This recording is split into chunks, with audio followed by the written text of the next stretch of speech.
प्रधानमंत्री नरेंद्र मोदी के मित्र हुसैन ने, हाँ हुसैन ने धमकी दी है,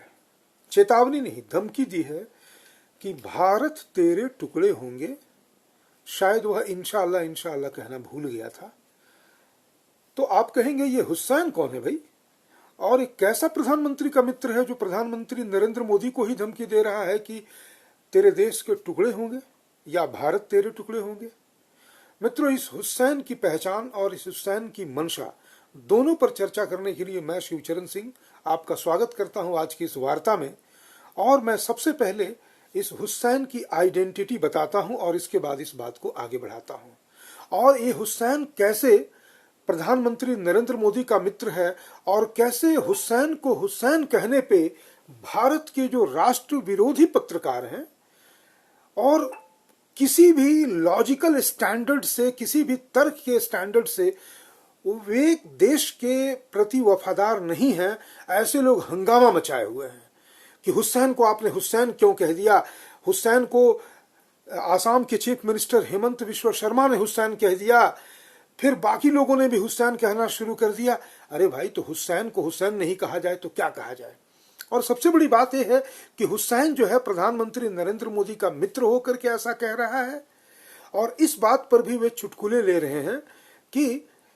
प्रधानमंत्री नरेंद्र मोदी ने हुसैन को मित्र कहा है, हुसैन ने कभी प्रधानमंत्री नरेंद्र मोदी को अपना मित्र नहीं कहा है। कहने का मतलब है कि इस बात पर भी उनके चुटकुले हो रहे हैं। अब प्रश्न यह है कि इतनी बार मैंने हुसैन हुसैन कर दिया कि आपको फिर वो मोहम्मद के समय जो इस्लाम के स्थापना के बाद जो काबा करबला वाला जो कांड था उसकी याद आ जाएगी। तो मैं अब आता हूं इस हुसैन के रियल आइडेंटिटी पर और क्यों करके इस हुसैन को लेकर के तमाम विवाद एकदम से एक तरह से कहें कि एक तूफान का एक गुब्बार पैदा कर रहे हैं। प्रधानमंत्री नरेंद्र मोदी अमेरिका के दौरे पर थे। उस दौरान जिस प्रकार से उनका स्वागत हो रहा था और जिस प्रकार से मेनस्ट्रीम मीडिया नरेंद्र मोदी के स्वागत को ऐतिहासिक बता करके और कैसे अमेरिका जो है भारत के प्रति अपना रवैया जो है 360 डिग्री बदल रहा है, इन बातों को लेकर के मशगूल था। उसी समय जिस हुसैन की मैं बात कर रहा हूं उसका जो दुनिया में प्रचलित नाम है वो है बराक ओबामा, यानी ex president of America USA. उसने CNN के एक संवाददाता या प्रेजेंटर क्रिश्चियन अमानपोर को इंटरव्यू देते हुए कहा कि जो बाइडेन अभी नरेंद्र मोदी से मुलाकात कर रहे हैं, तो जो बाइडेन को यह पूछना चाहिए कि भारत में रिलीजियस माइनॉरिटीज, और उसने रिलीजियस माइनॉरिटी के साथ साथ मुस्लिम माइनॉरिटीज की बात कही और कहा कि मुस्लिम माइनॉरिटीज के राइट्स, फ्रीडम ऑफ स्पीच, ये सारी चीज जो है वहां पर खतरे में है, हनन हो रहा है। कहने का मतलब है कि राहुल गांधी जिन बातों को बाहर जाकर के करते रहे हैं, उसी प्रकार से बराक ओबामा ने भी ऐसी ही कोई बात कही और वहीं तक रुक नहीं गए। बराक ओबामा ने यहां आगे बढ़कर के कहा कि यदि मैं जो बाइडेन की जगह होता, जहां एक समय बराक ओबामा था, तो मैं नरेंद्र मोदी से पूछता कि आप यदि इसी प्रकार से अपने देश में मुस्लिम माइनॉरिटीज के हक को मारते रहेंगे, इसी प्रकार प्रेस की फ्रीडम को दबाते रहेंगे, लोगों की आवाजें कुचलती रहेंगी, शोषण का परचम लहराता रहेगा, तो वो दिन दूर नहीं जब भारत के टुकड़े टुकड़े होने की प्रक्रिया शुरू हो जाएगी। ऐसी मैं चेतावनी देता नरेंद्र मोदी को। एक समय यही बराक ओबामा नरेंद्र मोदी के साथ मुलाकात करता है, अमेरिका में भी और भारत में भी नरेंद्र मोदी इसे 26 जनवरी के परेड में चीफ गेस्ट के रूप में बुलाते हैं। तब इन बातों का जिक्र वो नहीं करता है, या यूं कह लें कि तब इन बातों के जिक्र करने की उसे किसी भी प्रकार से जरूरत नहीं महसूस होती है। बात आगे बढ़ती है और बराक ओबामा ने जो कुछ भी कहा उसके बाद व्हाइट हाउस में जो हुआ वो उसी का एक एक्सटेंशन था, एक हाइपर लिंक था। तो बराक ओबामा को मैं शुरू में हुसैन हुसैन क्यों कह रहा था, पहले ये समझ लीजिए। बराक ओबामा शब्द से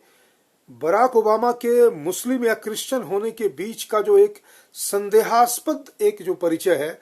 उसको क्लियर करता है इसका मूल नाम, यानी बराक हुसैन ओबामा। जब बराक हुसैन ओबामा ने यूएसए के प्रेसिडेंट के रूप में ओथ लिया था, तब इसने संभवतः सार्वजनिक रूप से पहली बार अपना पूरा नाम घोषित किया था उस ओथ टेकिंग सेरेमनी के दौरान और कहा था आई बराक हुसैन ओबामा। इसीलिए मैंने शुरू में हुसैन हुसैन कह करके बात कही। और फिर मैंने ये भी कहा कि नरेंद्र मोदी का एक दोस्त, नरेंद्र मोदी ने अपने चुनाव प्रचार के दौरान जब अक्षय कुमार को अपने घर पे इंटरव्यू दे रहे थे, तब उन्होंने कहा था कि बराक ओबामा उनके बहुत गहरे मित्र हैं, वो तू तड़ाक वाले मित्र हैं। तो चलिए हम कह रहे हैं कि नरेंद्र मोदी का दावा कि वो बराक ओबामा उनके मित्र हैं, और इस बात को जो भारत में रह करके भारत विरोधी गतिविधियों में शामिल होने वाले अल्पसंख्यक के नाम पे, माइनॉरिटीज राइट्स के नाम पे, फ्रीडम ऑफ स्पीच के नाम पर और विदेशी फंड से अपना जुगाड़ चलाने वाले लोग इस बात को लेकर के बवाल मचा रहे हैं कि क्यों सब लोग बराक ओबामा को बराक हुसैन ओबामा कह रहे हैं। अचानक से बराक ओबामा की जो आइडेंटिटी है वो मुस्लिम कैसे हो जाती है, क्योंकि अब तक तो वो सिर्फ बराक ओबामा रहे हैं। सबके पेट में दर्द, और कुछ नाम तो हैं ही, रवीश कुमार हो, अभिसार शर्मा हो, अजीत अंजुम हो, या फिर और भी इसी इनके शैडो में रहने वाले बाकी जो पैरेलल, यानी ये उनके मुखर चेहरे हैं और इसके पीछे कम से कम नहीं तो दर्जनों और चेहरे हैं। इन सबों ने हेमंत विश्व शर्मा के एक ट्वीट में जहां हेमंत विश्व शर्मा ने कहा कि हमें अभी उस हुसैन की फिक्र करने की जरूरत नहीं है जो अमेरिका में है, या वाशिंगटन में पुलिस भेजने की जरूरत नहीं है। क्योंकि जिस प्रकार से कांग्रेस के पवन खेड़ा ने जब प्रधानमंत्री नरेंद्र मोदी के बारे में एक बहुत ही घटिया किस्म की टिप्पणी की थी, और उसके बाद जब असम पुलिस आ गई थी पकड़ने के लिए, और उसके बाद उसने आनंद फानन में सुप्रीम कोर्ट का दरवाजा खटखटाया था और वो बच निकला था, तो उसको लेकर के इसी खेमे के, मतलब राष्ट्रद्रोहियों के खेमे के एक पत्रकार ने, एक महिला पत्रकार ने ट्वीट किया कि हेमंत विश्व शर्मा वाशिंगटन में अपने पुलिस फोर्स कब भेज रहे हैं। इस पर हेमंत विश्व शर्मा ने ट्वीट करके कहा कि अभी आसाम पुलिस को वाशिंगटन भेजने की जरूरत नहीं है, भारत में ही बहुत सारे हुसैन हैं जिसकी खबर लेने की जरूरत है और हम लेंगे। और इस बात को लेकर के ये जो एंटी नेशनल न्यूज खेमा, जर्नलिस्ट खेमा है, वो हरकत में आ गया और उसने इस बात को लेकर के एकदम से पिल पड़ा है कि क्यों करके लोग ओबामा की आइडेंटिटी पे पीछे पड़े हुए हैं। लेकिन जैसे मैं आपको बता रहा था कि जब प्रधानमंत्री नरेंद्र मोदी जो बाइडेन से मिल रहे थे और दो देशों के बीच में जो तमाम समझौते हो रहे थे, नरेंद्र मोदी जी का जिस प्रकार से स्वागत हो रहा था, उस बीच में जहां बराक ओबामा ने CNN को अपने इंटरव्यू में एक तरह से कह दें कि धमकी भरा एक संदेश दिया नरेंद्र मोदी को कि अगर भारत के रिलीजियस माइनॉरिटीज मुस्लिम्स को, एकदम पृथक प्रश्न है कि भारत में मुस्लिम माइनॉरिटीज हैं भी कि नहीं है, इस पे तो हम एकदम एक सेपरेटली चर्चा करेंगे। लेकिन एक पासिंग रेफरेंस आपको बता दें कि दर्जनों मुस्लिम कंट्रीज ऐसे होंगे जिनके सबका पॉपुलेशन मिला भी देंगे ना, दर्जन भर अगर हम मुस्लिम कंट्रीज के पॉपुलेशन को मिला देंगे, तो हमारे यहाँ जो रिलीजियस माइनॉरिटीज का स्टेटस लेकर के जो अपने आप को मुस्लिम कहता है, वो उनसे अधिक निकलेंगे। ऐसे में सबसे पहली बात तो है कि ये माइनॉरिटीज नहीं है। तुम सीधे कहो ना कि मुसलमानों के खिलाफ, don't use the word minorities. तो बराक ओबामा माइनॉरिटीज कहता है, और जितने भी लोग चर्चा कर रहे हैं वे मुस्लिम नहीं कह रहे हैं, माइनॉरिटीज कह रहे हैं, एथनिक माइनॉरिटीज। ये कैसे एथनिक माइनॉरिटीज हैं जो 20-25 करोड़ के आसपास हैं और जिनकी जनसंख्या बेतहाशा बढ़ती जा रही है। आज बहुत बड़े बड़े देश की जनसंख्या इतनी नहीं होगी जितनी इनकी यहां पर संख्या है। तो कहने का मतलब कि एक तो गलत फ्रेज और मुहावरे का प्रयोग हो रहा है, मुस्लिम एथनिक माइनॉरिटीज, और दूसरा उनके अंदर सच्चाई को ना तो कहने की हिम्मत है, ना समझ पाने की अक्ल है, और ना ही सीखने की अवस्था है उनकी, और यूं कहने की ना तो सीखने की मेधाविता है। आप सबसे पहले सीखने के लिए प्रस्तुत तो होइएगा। और अब तो एक कहते हैं ना कि हर चीज का एक एक्सपायरी डेट होता है। सीखने की उम्र होती है और उस उम्र की एक एक्सपायरी डेट होती है। आज कोई राहुल गांधी को देशभक्ति का पाठ नहीं पढ़ा सकता। आज कोई समाजवादियों को, लालुओं को, नीतीशों को, और कुछ हद तक और जितने भी लोग विपक्षी एकता के नाम पर खड़े हो रहे हैं, इन सबों को आज कोई देशभक्ति क्या होती है, राष्ट्रवादिता क्या होती है, राष्ट्र क्या होता है, इनकी परिभाषा बता ही नहीं सकता है, क्योंकि वायरस एक जॉम्बी की तरह इनके पूरे शरीर को खा चुका है। तो इसी प्रकार से जो लोग आज मुस्लिम, एक कहने का मतलब जिसे आप कह सकते हैं अफीम किसी ने खा लिया हो, ड्रग ले लिया हो, और फिर उस ड्रग के नशे में आप कुछ भी कहते रहिए, ये बस यही कहते रहेंगे जैसे वो बराक हुसैन ओबामा ने कहा। उसका एक एक्सटेंशन मिलता है जब प्रधानमंत्री नरेंद्र मोदी और जो बाइडेन के बीच में बातचीत हो जाती है, समझौते हो जाते हैं, उसके बाद जब एक प्रेस वार्ता रखी जाती है तो उस प्रेस वार्ता को लेकर के भी जो राष्ट्रद्रोही पत्रकारों का खेमा है, विशेष करके जो यूट्यूब में सक्रिय है, उन्होंने इस बात को लेकर के कहा कि नहीं, भारत की अधिकारियों के अंदर तो खलबली मच गई, जैसे कोई भूचाल आ गया हो कि नरेंद्र मोदी और प्रेस कॉन्फ्रेंस संबोधित करेंगे। इस प्रकार से उन्होंने एक नरेंद्र मोदी की, जिसे कह सकते हैं ना कि एक टिमिड इमेज बनाने की कोशिश की कि पिछले 9 सालों से नरेंद्र मोदी प्रेस कॉन्फ्रेंस से भाग रहे हैं, तो उनके सामने अचानक एक जब प्रेस कॉन्फ्रेंस आ गया तो उनके पसीने छूटने लगे। खैर, कहने का मतलब है कि प्रेस को वे क्यों अवॉइड करते हैं, इसके पीछे के वजहों पे हम कभी और जा सकते हैं। हालांकि हमें पता नहीं, हम तो चाहते हैं कि जितने भी विरोधी किस्म की आवाजें हैं, अगर एक प्रधानमंत्री उनके जवाब दे सकता हो तो जरूर देना चाहिए, और इनसे डरने की तो जरूरत है नहीं, क्योंकि इनके प्रश्न ही खोखले हैं। इनके प्रश्न में कोई ना दम है ना खम है। लेकिन चलिए, इनको तो एक मौका चाहिए कि 9 सालों से जब आपने प्रेस को कोई जवाब नहीं दिया, किसी प्रेस कॉन्फ्रेंस में अनप्रिपेयर्ड होकर के आप नहीं आए। कहने का मतलब है कि जब आप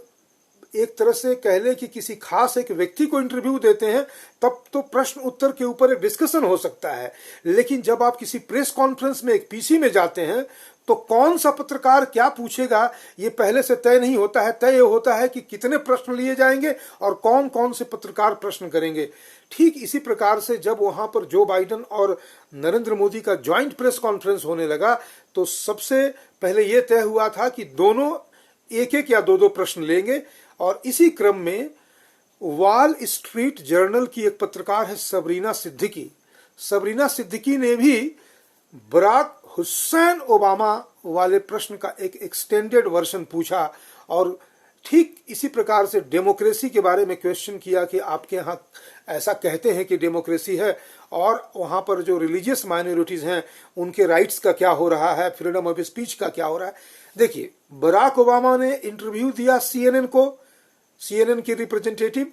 क्रिश्चियन अमनपोर को। एकदम एक सेपरेट इशू है। यहां पर ना तो नरेंद्र मोदी का कोई हस्तक्षेप है, ना हमारा उससे कोई विशेष कंसर्न है, विशेष करके इस रूप में कि तुमको जो बकवास करने का मन है करो, तुम्हारी मर्जी। बहुत लोग बकवास कर रहे हैं, तुम्हारे साथ एक टैग लगा हुआ है कि तुम एक्स प्रेसिडेंट ऑफ यूएसए हो, इसलिए तुम्हारे बकवास को शायद थोड़ा वेटेज मिल जाए। लेकिन जब एक प्रेस कॉन्फ्रेंस में कोई बात पूछी जाती है, तो उसका उत्तर जो है, जिस प्रकार से प्रधानमंत्री ने दिया और जिस प्रकार से प्रधानमंत्री के उत्तर का मखौल उड़ाया जा रहा है कुछ लोगों के द्वारा, कुछ नहीं, दर्जन से ऊपर लोग हैं जो मखौल उड़ा रहे हैं। उनमें जो रिप्रेजेंटेटिव नाम है, जिसमें रवीश कुमार है, अभिसार शर्मा है, अजीत अंजुम है, ये लोग जबरदस्त तरीके से मजाक उड़ा रहे हैं कि टेलीप्रॉम्प्टर से उत्तर दिया जा रहा है, कि सहायता से उत्तर दिया गया। लेकिन मेरा मानना है, जो उत्तर मैंने सुना, कि प्रधानमंत्री नरेंद्र मोदी को तो पहले इस प्रश्न को खारिज कर देना चाहिए था, और थोड़ी सी डांट पिलानी चाहिए थी सबरीना सिद्दीकी को कि तुमने इस प्रकार के बेहुदे प्रश्न किए क्यों, तुम भारत के बारे में जानते क्या हो। लेकिन उन्होंने एक ऐसे टाइप का उत्तर दिया। मैं उनके उत्तर से किसी भी तरह से इत्तेफाक नहीं रख सकता हूं कि अमेरिका और भारत का जो डीएनए है वो डेमोक्रेसी का डीएनए है। भारत में तो डेमोक्रेसी है, भारत में हर रिलीजियस एथनिक माइनॉरिटीज के राइट्स प्रोटेक्टेड हैं, और कहीं कहीं तो अनलॉफुल तरीके से, इमोरल तरीके से, और हम अगर कहते तो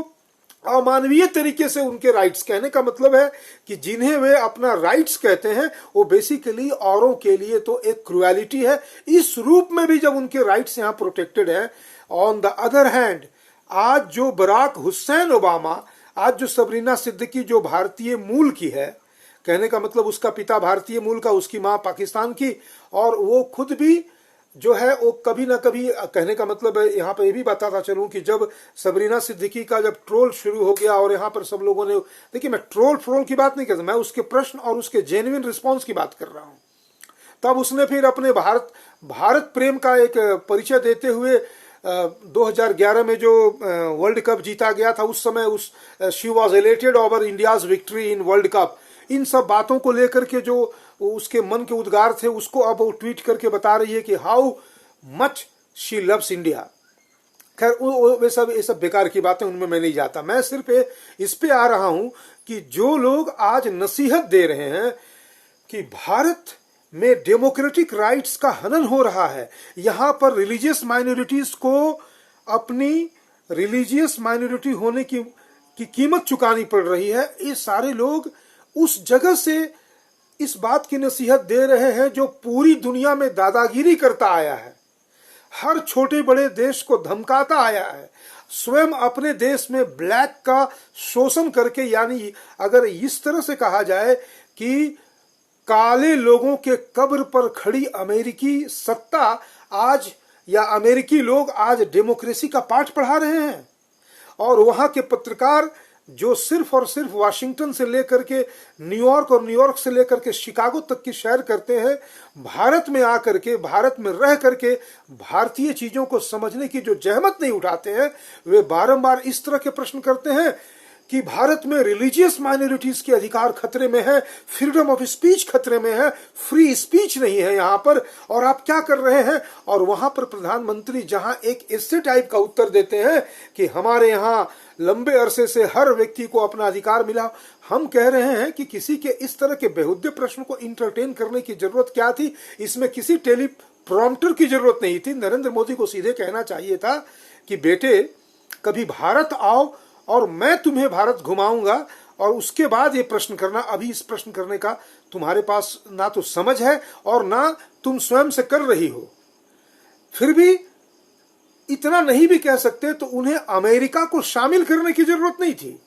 भारत दुनिया का सबसे बड़ा डेमोक्रेसी है। एकदम एक पृथक बात है कि भारत में डेमोक्रेसी होना भी चाहिए कि नहीं होना चाहिए। भारत में डेमोक्रेसी होने से भारतीयता का कितना ह्रास हुआ है, हम भारतीय कितने कॉम्प्रोमाइज सिचुएशन में पहुंच गए हैं, सत्ता को लेकर के, सुधार को लेकर के, भारतीयता को लेकर के,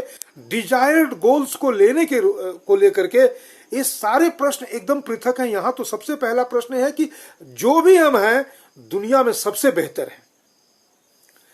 अगर दुनिया में कहीं अगर डेमोक्रेसी सबसे अधिक और सबसे अच्छे रूप में काम कर रही है तो भारत है। कोई एक ऐसा देश हो, ठीक है, किसी देश में हो सकता है कि बहुत छोटे देश में एक डेमोक्रेसी बहुत ढंग से फंक्शन कर रही हो, लेकिन जरा उस देश में जाकर के कोई सच्चाई की बात करना चाहे, कोई क्रिश्चियनिटी के खिलाफ बोलना चाहे, खिलाफ से मतलब किसी चल रहे किसी रिलीजन के खिलाफ नहीं, रिलीजन की सच्चाई बोलना चाहिए। ये शब्द ही मैं एक मिसनोमर के रूप में बोल गया, खिलाफ नहीं, क्रिश्चियनिटी की सच्चाई बोले, इस्लाम की सच्चाई बोले, तो फिर उसको ब्लास्फेमस और हेरेसी के केस में, ब्लास्फेमी और हेरेसी के केस में उसे कहा जाएगा कि तुम वैमनस्य फैला रहे हो। कहने का मतलब है कि भारत में भी हम नहीं बोल पाते हैं। अब तो सोशल मीडिया के जमाने में बहुत सारी बातें कही बोली सुनी जा रही हैं, लेकिन हमने कहा कि जिस प्रकार से बराक हुसैन ओबामा ने जो बात कही, तो चलिए वो तो इंडिपेंडेंट है, उसको एक तरह से कहेंगे कि वो एक उस अपॉर्चुनिटी को चुना गया कि नरेंद्र मोदी यहाँ अमेरिका आए हुए हैं, जो बाइडेन से उनकी मुलाकात हो रही है, तो ऐसे में इस अवसर पर नरेंद्र मोदी, जैसा कि मोदी जी क्लेम करते हैं कि मेरे दोस्त ओबामा,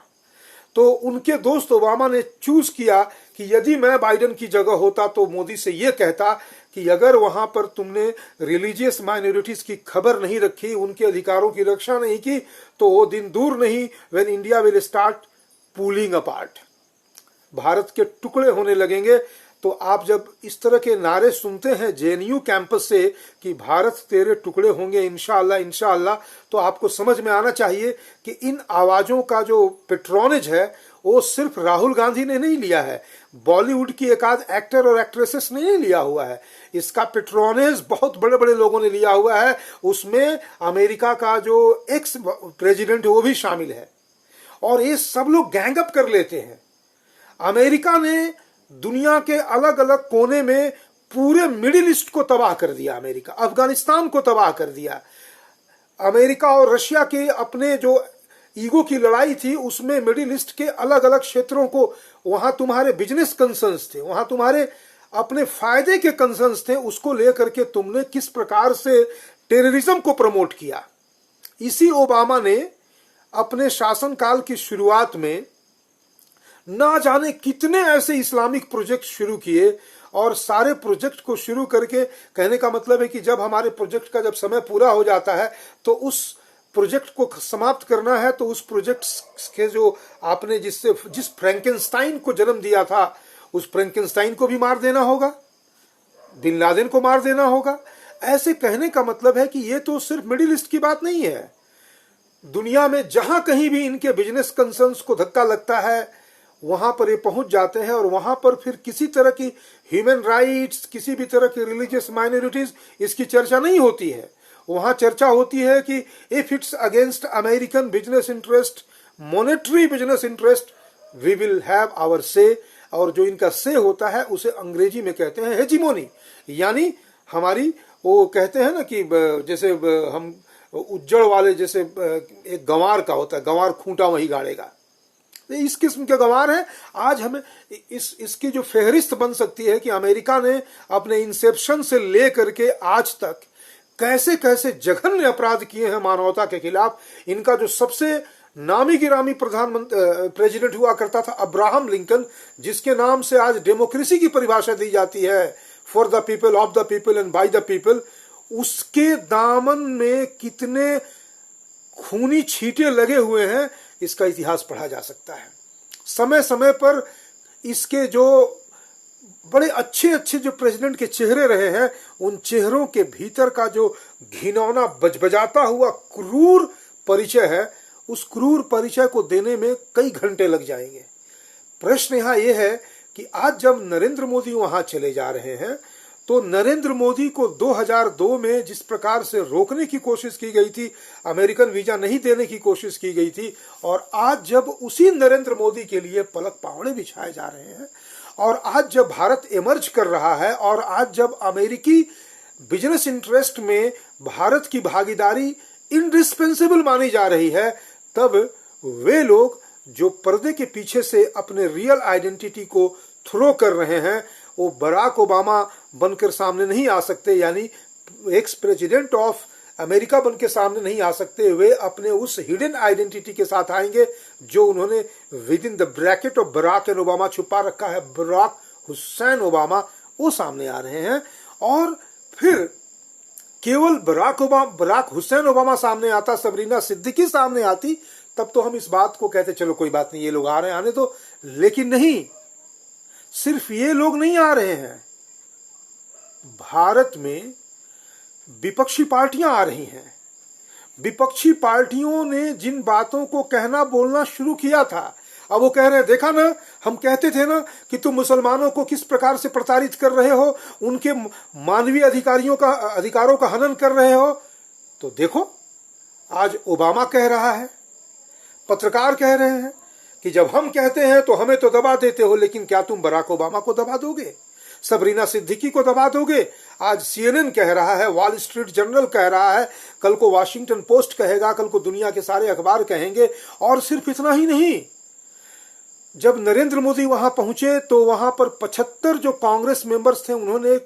कांग्रेस में नरेंद्र मोदी के एड्रेस को जो बॉयकॉट किया, उसकी भी चर्चा कर रहे हैं। यानी किन बातों की चर्चा हो रही है? इन बात, और जो लोग नरेंद्र मोदी के स्वागत, ग्रैंड रिसेप्शन की बात कर रहे हैं, उन्हें एक ब्रैकेट में डाल दिया गया, गो दी मीडिया। और वहां पर मोदी गो बैक के नारा लगाने वाले जो मुसलमान और कुछ मणिपुर लॉबी के यानी क्रिश्चियन लॉबी के लोग हैं, उनकी बात कर रहे हैं, 75 कांग्रेस मेंबर की बात हो रही है, और साथ साथ बात हो रही है सबरीना सिद्दीकी के क्वेश्चन की और बराक हुसैन ओबामा के उस इंटरव्यू की। लेकिन इसमें इन सबों में उसकी बात कोई नहीं कर रहा है कि यह प्रश्न अमेरिका से क्यों उठ रहा है। तुम पूरी दुनिया के मानवाधिकार के ठेकेदार बने हुए हो और तुमने स्वयं ही पूरी दुनिया में मानवाधिकार का सबसे अधिक हनन भी किया है। हम कहते हैं कि एक भी जीवन को लेने का हक, आतंकवाद के नाम पर इनोसेंट लोगों को मारने का हक। मैं ये नहीं कहता कि अमेरिका ने अफगानिस्तान या मिडिल ईस्ट में, इराक में जाकर के जिन जिन लोगों को चुन चुन के मारा है वे सभी के सभी इनोसेंट हैं, लेकिन उन लोगों को मारने के क्रम में क्या सैकड़ों इनोसेंट लोगों को नहीं मारा गया होगा? और तुमने अपने बिजनेस इंटरेस्ट के लिए उस आतंकवाद को वहां पर, जिसे कह सकते हैं कि तुमने उन्हें एक बीज के रूप में वहां पे फुलाया फुलाया, और बाद में जब वो क्रॉप बहुत बड़ा हो गया, जब वो एक फ्रैंकेनस्टाइन बन गया और तुम्हें ही निगलने को तैयार होने लगा और तुम्हारे यहां जाकर के तुम्हारे ट्विन टावर्स को टकराने लगा, तब तुम्हारी नींद खुली और तब तुमने बात करना शुरू कर दिया कि नहीं नहीं नहीं नहीं नहीं नहीं, नहीं ये आतंकवाद कुछ किसी एक चिड़िया का नाम है। मैं आज भी बहुत स्पष्ट तरीके से याद कर रहा हूं, मैं बहुत लंबे समय तक उस पेपर कटिंग को रखे हुए था। इंडिया इंटरनेशनल सेंटर में, most probably India International Centre ही था, हाँ, वहां पर एक मीटिंग हुई थी, बहुत पहले की बात है। उसमें एक कांग्रेस का जयराम रमेश था, मैं जिन चेहरों को याद कर, मैं भी था उसमें, मैं एक पत्रकार के रूप में वहां पर था। और उसमें जम्मू कश्मीर से, श्रीनगर से कोई एक राष्ट्रवादी कोई छोटी पत्रिका के संपादक थे, बहुत सारे लोग थे उस समय, हिंदुस्तान टाइम्स के एक संपादक थे, पुराने संपादक। इन सब लोगों के बीच में, मैं अभी भी एकदम एग्जैक्ट रिकॉल नहीं कर पा रहा हूं, वहां पे कोई फाउंडेशन हुआ करता था, उसका चेयरमैन था, और उसके ही मतलब चेयरमैनशिप में वो सारी बातें हो रही थी दुनिया की बड़ी बड़ी चीजों के विषय में। और मैं बारंबार हाथ उठा रहा था कि मुझे कुछ कहना है, कुछ कहना है, लेकिन मेरी बातों को लोग इग्नोर कर रहे थे। मैं एक एक सब लोगों का चेहरा तो नहीं जान रहा था। उस बीच में मुझे उस व्यक्ति की इसलिए पहचान याद रह गई, जो श्रीनगर के किसी अखबार का संपादक था। उस व्यक्ति ने मुझे अपना कार्ड भी बाद में दिया था। तो उसने कहा था कि why don't you allow that young man to speak. और तब मैंने प्रश्न किया था, और तब मैंने कहा था कि आप लोग, मेरे प्रश्न का मैंने जो अंग्रेजी में एकदम जैसे कहते हैं कि धड़ल्ले से जितनी बातें आ सकती थी मैंने कह दी थी, उसका जो सार था ये था कि आप सभी लोग, you are barking the wrong tree. आप सभी बात कर रहे हैं आतंकवाद की, लेकिन इस आतंकवाद के पीछे के जो चेहरे हैं या जो मूल वजह है इस्लाम, उसकी बात नहीं कर रहे हैं। और मेरे प्रश्न को ना सिर्फ खारिज कर दिया गया, बल्कि लगभग जितने भी लोग थे, कम से कम 50 लोग होंगे उस राउंड टेबल कॉन्फ्रेंस टाइप के जगह पे, उन लोगों ने अपने आईब्रोज रेज किए। अच्छा, उसके बाद ये बात होगी संभवतः 98-99 की। उसके बाद जब तक ट्विन टावर नहीं हुआ था, तब तक उन लोगों ने इस्लाम को एक कल्प्रिट के रूप में रिकॉग्नाइज नहीं किया था, टेररिज्म के मूल वजह के रूप में। जिहाद को टेररिज्म का एक पर्याय माना था, इस्लाम का पर्याय नहीं माना था। लेकिन ट्विन टावर में विस्फोट के बाद कुछ समय तक तो एक कॉन्शियसनेस रहा, लेकिन फिर बाद में अब जाकर के आप यूके में चले जाइए, अमेरिका में चले जाइए, अब इस्लामोफोबिया वहां पर जो है एक क्राइम हो चुका है। आप नहीं कह सकते कि वी आर इस्लामोफोबिक। तो ऐसे देश में जहां सिर्फ और सिर्फ अपने बिजनेस इंटरेस्ट को समझने की समझो, कहने का मतलब सिर्फ मटेरियल अंडरस्टैंडिंग हो, वहां we can't expect more than this. हमारी ना तो बराक हुसैन ओबामा से शिकायत है, ना ही उस सबरीना सिद्दीकी से शिकायत है। शिकायत अगर हमको करनी है तो हम जो लोग भारत में रह करके भारत तेरे टुकड़े होंगे के समर्थक हैं, चाहे वो रवीश हो, अभिसार हो, अजीत अंजुम हो, या इसके पीछे के दर्जनों बरखा दत्त से लेकर के बाकी के पत्रकार हो, एक्टर एक्ट्रेसेस हो, हमें उनसे शिकायत है कि तुम इनकी आवाज बन रहे हो भारत में। और हमें कुछ हद तक प्रधानमंत्री नरेंद्र मोदी से भी शिकायत है कि अगर ये लोग चिल्ला रहे हैं कि तुम 9 वर्षों से आज तक एक बार भी प्रेस कॉन्फ्रेंस नहीं किए, तो एक बार इनकी बात मान ली जाए। और सबके प्रश्नों का, क्या हमारा प्रधानमंत्री इतना इनके अनुसार भागता हुआ है, डरता हुआ है, जो पत्रकारों के प्रश्नों का सामना नहीं कर सकता है, उस मनमोहन सिंह से तुलना की जा रही है और कहा जा रहा है कि जिसे मौन मोहन कहा जाता था वो भी प्रेस कॉन्फ्रेंस कन्वीन करता था, और नरेंद्र मोदी जो इतने मुखर हैं वो एक प्रेस कॉन्फ्रेंस नहीं कर सकते। मैं कहता हूं कि बीजेपी वालों को इस पे सोचना चाहिए और प्रधानमंत्री को एक प्रेस कॉन्फ्रेंस अवश्य ही करना चाहिए। तुमको जो प्रश्न करना है करो, हाँ टाइम लिमिटेड रहेगा, प्रश्नों की संख्या सीमित रहेगी, एकदम करना चाहिए। और वहां पर तब हम कह रहे हैं डरने की तो जरूरत है ही नहीं। तुम क्या प्रश्न कर लोगे? तुम मणिपुर पे प्रश्न कर लोगे, तुम हर चीज का हमारे पास जवाब है। लेकिन अभी तो प्रश्न है कि हम बराक ओबामा का उत्तर दें या सबरीना सिद्दीकी का उत्तर दें। ना तो हमें बराक ओबामा के उत्तर को देने की आवश्यकता है, ना ही हमें सबरीना सिद्दीकी के उत्तर को देने की आवश्यकता है। हमें तो उनके उत्तर को देने की आवश्यकता है जो भारत में रह करके भारत तेरे टुकड़े होंगे का गीत गाते हैं, क्योंकि आज